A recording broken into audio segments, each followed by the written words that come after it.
Hey guys, I am Hannah Spencer, and for this project, I focused on poverty in Charlotte. And through my interviews, I really focused on what's going on with poverty, how we're helping, what organizations are the best, what organizations are the worst, and to really figure out the problem. Around the 2000s, Charlotte was really hit with poverty, and it's been a cycle ever since. All ages, all people are affected, all ethnicities are affected. I've been hit pretty hard. The problem isn't that people in Charlotte aren't trying to help those in need, it's that we're almost putting a blanket over their needs, and what we need to be doing is actually helping them instead of just giving them food or money. Now giving them food, that's not bad or anything like that. Giving them money is not bad, but it's not helping the issue. It's kind of hindering the issue. It's just like, oh well, if we get free give outs, then we're just going to keep getting them, instead of them saying, oh, I really need to find a job so then I can support myself. Instead, they become dependent instead of learning and being able to fly, as they say, the butterfly effect in my interviews. So I talked to a bunch of school teachers to see if teaching, it needs to come from the school system in Charlotte, if that's an issue, and what kind of organizations actually really help. So at first I interviewed a teacher, and she noticed that there are a lot of kids coming into kindergarten that don't understand English and that they have to be helped. Now they're open to being helped, but the parents can't even speak English, so they're kind of stuck in this like, well, I don't know what to do, I don't know what kind of job I can get, and they're facing a lot of problems there.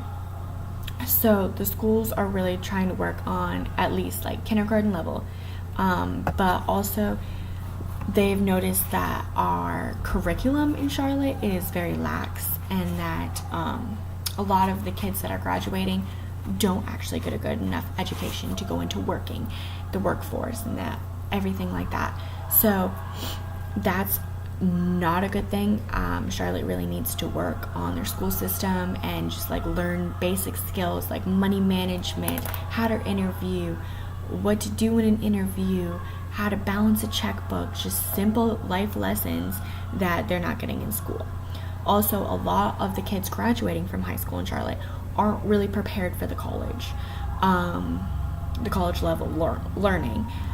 With learning in college, it takes a lot more time for the high school people that are graduating in Charlotte to actually catch on to the curriculum and catch up to the curriculum.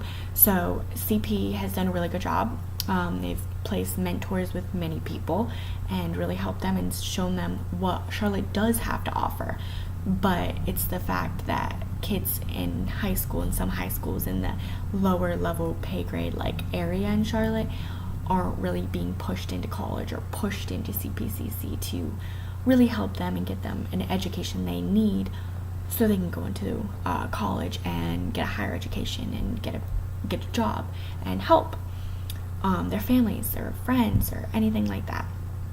Now, the organizations that are giving handouts aren't helping them along. There are a few organizations that actually take some troubled teens that they notice like, hey, like they're not meeting their standards, they aren't and like behaving, they're having run-ins with the law, so they actually have programs that help those kind of kids and really teach them how to become adults and how to not live a life in crime, that there's other options. And they give them resources, like they give them like rides to school, rides to interview, or tell them how to interview, like show them how to interview.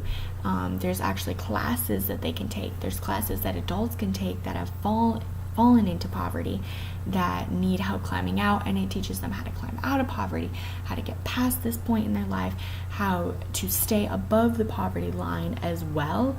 And that, I think, helps more than giving away food, giving away clothes, giving away money. Now food, I understand, that's great, thank you, but the problem is they'll get food for a week But what about the other weeks in the year? A job will really feed their families for a long time. The crime rate in Charlotte is also affected by this, because most of the robberies that happen in Charlotte is just because it's parents or kids trying to get their next meal. And by going to these classes to show up for an interview, know how to work, how to keep the job, will really actually feed them and sustain them for a longer time than just giving them food and giving them money.